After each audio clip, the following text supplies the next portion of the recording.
ሳይ እንዴት ተቻክሎ እንደወጡ። ለምን? አንተን ላለማየት ነው።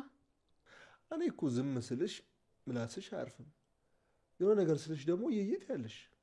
በቃ በእናትህ ሲጀምር ከእንቅልፌ ሆን ብለን የቀሰቀስከኝ። እናቱ አንቺ ጭቅጭቁ ላይ ትቆያለሽ መሰለኝ። እኔ ደክሞኛል፣ ከስራ ነው የመጣሁት። ለምን ከስደት አይሆንም? ምን አገባኝ? ሆ እንደ ሚስት እግሬ ሲገባ ጠብቀሽ መጨቃጨቁን ተይ። ጭራሽ ባልቶንም ያምራል። እና መቼም ሚስት አሉን ታዲያ። ምንድነው ለክርክር የምትመቻቸው? እንዴ አልገባኝም። ቆይ እኔ ባለመው ምን ያንሰኛል? ለሌሎቹ ልትሆን ትችላለህ፣ ለእኔ ግን አትሆንም። ምን ማለት ነው? ሆሆ አንተ ሰውዬ መቼም የኔ ባል ልትሆን አትችልም። እንዴት ዋላችሁ? እንዴት ናችሁ? ስለ ትዳር እያወራችሁ ነው የመጣ ነው ልበል? በሉ በቃ እኔ የቤት ጥበቃ ጊዜ ኤክስፓየርድ አድርጓል። ኧረ ቆይ ቅድም እኮ ምግብ አልበላሽም፣ በልተሽ ትሄጃለሽ። በሉ ለማንኛውም እኔ ልብሴ ልቀይር።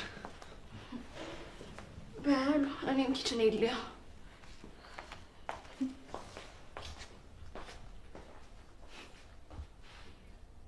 ምንድነው አንተ ደግሞ የምታፈጥብኝ? ደስ ላይ ነው እንዴ?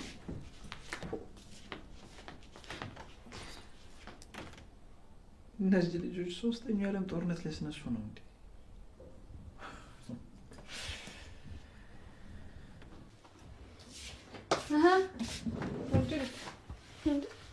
እንዴት መጣሽ? ስራ ካለ ያገዝሽ ብዬ ነው። እኔ የምልሽ ሰኒ፣ ቆይ ከክብሩም ጋር ስለ ትዳር እያወራችሁ ነበረ? አዎ፣ አንቺ ከወንድ ጋር ስለ ትዳር ስታወሪ ሳይሽ በደስታ አሞኛል። ትንሽ ቆይተሽ ብትመጪ ኖሮ ከዛ ቤት ሬሳችን ነበር የሚመጣው። አይ እሱን እንኳን ተይው፣ በዛ ደረጃ አትጨካከኑ።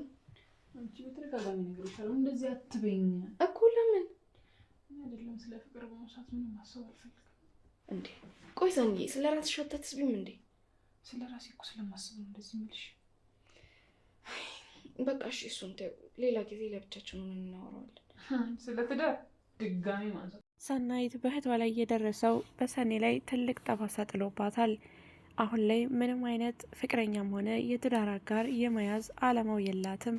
ምሩ ደግሞ የልብ ህመሟን እያስታወሰች በናሆሜ ቤተሰቦች ዘንድ ተቀባይነት ባይኖረኝስ በማለት ተጨንቃ ትገኛለች። ሰላም ጤና ይስጥልኝ ውድና የተከበራችሁ የቻናል ቤተሰቦች በያላችሁበት ዓለም ዳርቻ ሰላማችሁ ብዝት ተረፍ ይበል። ለዚህ ቻናል አዲስ ከሆናችሁ ላይክ፣ ሰብስክራይብ፣ ሼር እያደረጋችሁ ቤተሰብ እንድትሆኑ በአክብሮት እጠይቃለሁ። ዛሬም ተወዳጅና አስተማሪ በሆነው በጽናት ድራማ ክፍል 73 ወደ እናንተ መጥተናል። ናሆሜ የልብ ህመሟን እያስታወሰች የምትጨነቀው መራዊት እሱንም እያስጨነቀውና እያሳሰበው ይገኛል። እባክሽ የልብሽን ህመም እያስታወሽ አትጨነቂ፣ በዚህ በተሰጠን ነገር አሜን ብለን መቀበልን ያለብን። በዚህ ዓለም ላይ እኮ ጎደሉነት የሌለበት የለም። ስለዚህ በተሰጠን ነገር አሜን ብሎ መቀበል ነው። እኔ ከምንም በላይ ያንቺ መኖር ያስደስተኛል፣ ወይም ያንቺ መኖር በቂ ነው ይላታል። መራዊትም ሁለተኛ አላነሳብህም ይሄን ነገር እንደዚህ የሚያስጨንቅህ ከሆነ በማለት ተመልሰለታለች። ሰናይትም የክብሮምን ዶክሜንት ደብቃበታለች። ቅጣት መሆኑ ነው። ቤት አጽዳ ተብሎ እያጸዳ ነበረ። ጽዳቱንም ሲጨርስ ጽዳት ጨርሻለሁ፣ ባይሆን ዶክሜንቴን ስጪኝ ይላታል። ሰኒ ግን 40 ደቂቃ ለምነኝና ትለዋለች። አትቀልጂ፣ ጊዜ ወርቅ ነው ይላታል። ሰናይትም እንዲህ ስትል ነበር የመለሰችለት። ጊዜ ወርቅ ነው ካልክማ በግራም ቸርችረው ትለዋለች።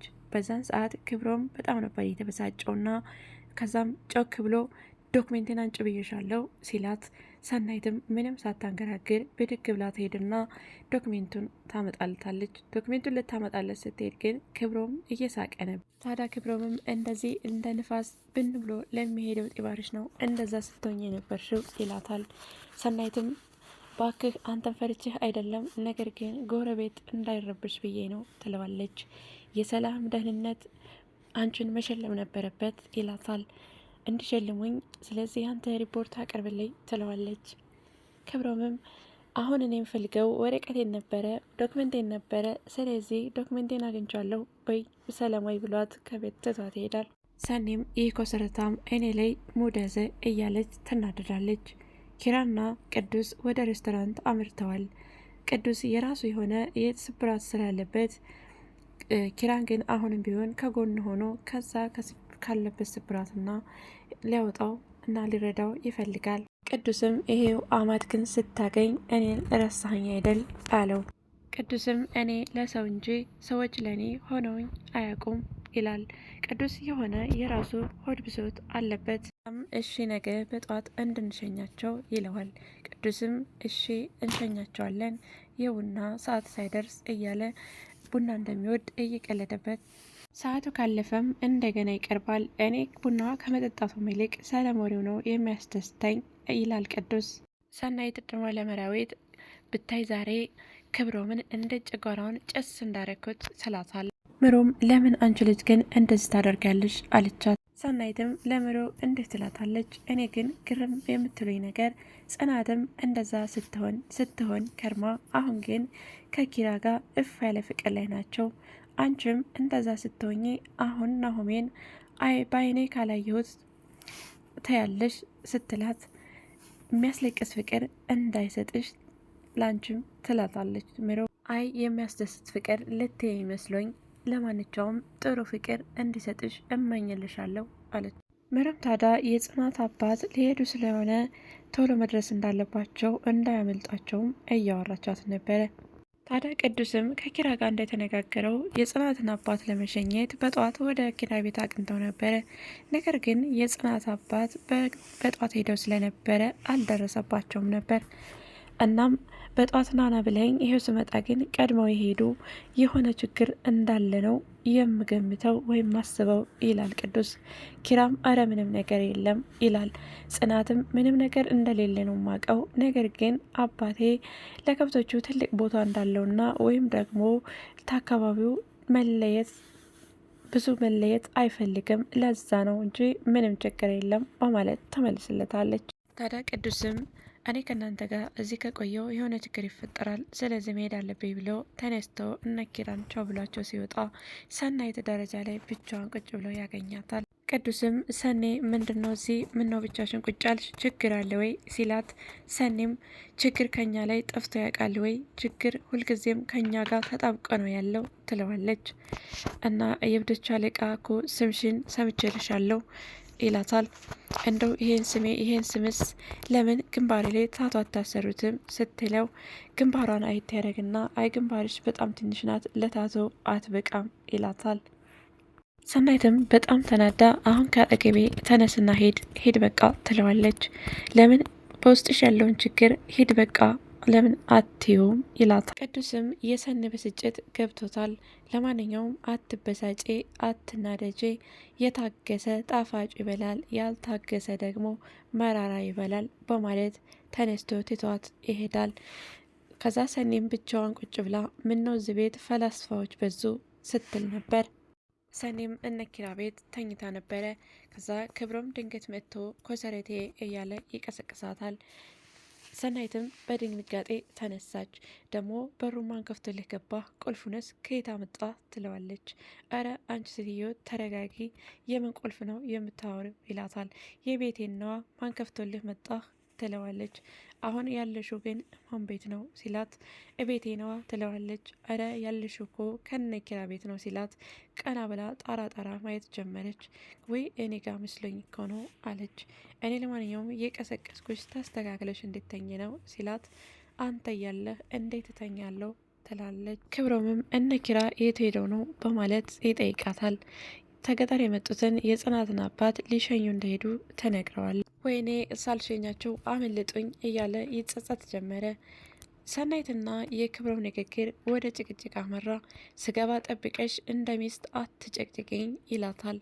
እና ባል ለመሆን አማረ ሆይ ስትለው፣ እንደ እኔ ባል ለመሆን ምን ያንሰኛል ይላታል።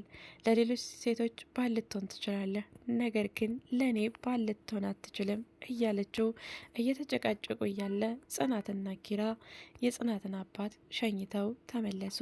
ድንገት ሲመጡባቸው ሁለቱም ደንግጠው፣ ሰናይት ብድግ ብላ አይን እስኪ ቤታችሁን እስካሁን ጠብቂያለሁ፣ ስለዚህ ሰዓት ጨርሻለሁ በማለት ብድግ ብላ ትወጣለች። ክብሮምም እስኪኔም ልብስ ሊቀይር ብሎ ብድግ ብሎ ሲሄድ፣ ጽናት ደግሞ እስኪኔም ኪችን ልየው ብላ ብድግ ብላ ትሄዳለች። ኪራ ብቻውን ሳሎን ቁጭ ብሎ እነዚህ ልጆች ምንድን ነው ሶስተኛ የዓለም ጦርነት ሊያስነሱ ነው እንደ ይላል። ሰናይትም ወደ ኪችን ጽናት ወዳለችበት ስትሄድ ጽናትም እንዴት መጣሽ ትላታለች። አይ ስራ ካለ ላግዝሽ ብዬ ነው ስትላት፣ እኔ የምለው ቅድም ከክብሮም ጋር ስለ ትዳር እያወራችሁ ደረስን ልበል ትላታለች። አይ አንቺ ደግሞ ትንሽ ቆይተን ቢሆን ኖሮ ሬሳችን ነበር የሚወጣው ትላለች ሰናይት። ጽናትም እዚህ ጉዳይ ድረስ እንኳን አትደራረሱም፣ እኔ ግን ስለ ትዳር እያወራችሁ መስሎኝ በጣም ነበር ደስ ያለኝ አለቻት። ሰናይትም ኧረ እባክሽ እኔ ወደ ትዳር ልገባ እያለች እንደማትፈልግ እየነገረቻት ነው። ናሁምና መራየትም እንደዛ በፍቅር እየተጫወቱ እያለ ከእናቱ ስልክ ይደወላል። ስልክ ተደውሎም ያን ያልኩሽን እንዴት አደረግሽ የሚል መልእክት ነበር የደረሰው። ምሩም ይሄን መልእክት ከሰማች በኋላ በጣም ተደናገጠች። ናሆሜም ምንድን ነው ያወራችሁት ነገር አለ ወይ በማለት ይጠይቃታል። አይ ስለ ሴቶች ጉዳይ ነው ትለዋለች። አይ እስከዚህም ድረስ ማውራት ደርሳችኋል፣ በጣም ደስ ይላል አለ ናሆሜ። ታዲያ ናሆሜም ብድግ ብሎ ከሄደ በኋላ ምሩ በጣም እየተጨናነቀች ነበረ። ወደ ትዳር መግባት እንዳለባቸውና ሰርግ መደገስ እንዳለበት ከዛም በኋላ ደግሞ ልጅ መውለድ እንዳለባቸው ስለነገረቻት ያንን እያሰላሰለች እና እያሰበች ምሩ በጣም መጨነቅ ጀመረ። ታዲያ ናሆሜም ምሩ አትመጭም ወይ እያለች ጠይቃት፣ ነገር ግን ምሩ በሀሳብ ተውጣ ስለነበረ ከሀሳቧ ጋር ነበረ። ታዲያ ጽናትም አባቷ ፈቃደኛና ደስተኛ በመሆናቸው ቢያስደስታትም አንድ ነገር ግን እያስጨነቃት ይገኛል። እሱም በሀገር ባህል እኮ ወይም በእኛ ሰፈር እኮ ልጅ የምትዳረው ልጃገረድ ሆና ወይም ደግሞ ከክብሯ ስትሆን ነው እያለች ለኪራ ተነግረዋለች። ታዲያ ኪራም እንዴት ያውቃሉ እኔ ነች እላለሁ ይላታል። ጽናትም በሰርጉ ስነስርዓት ላይ የልጃገረድነት ምልክት እንደሚደረግ ተነግረዋለች። ኪራም እንደዚህ አትጨናነቂ፣ ስለዚህ ጉዳይ አታስቤ በማለት ርዕስ ያስቀይራታል። የዛሬው ቆይታችን ይህንን ይመስል ነበር። በሌላ ቪዲዮ እስከምንገናኝ ድረስ በያላችሁበት ዓለም ዳርቻ ሰላማችሁ ብዝት ትረፍ ይበልልኝ። ቸር ሰንብቱ። ባይ ባይ።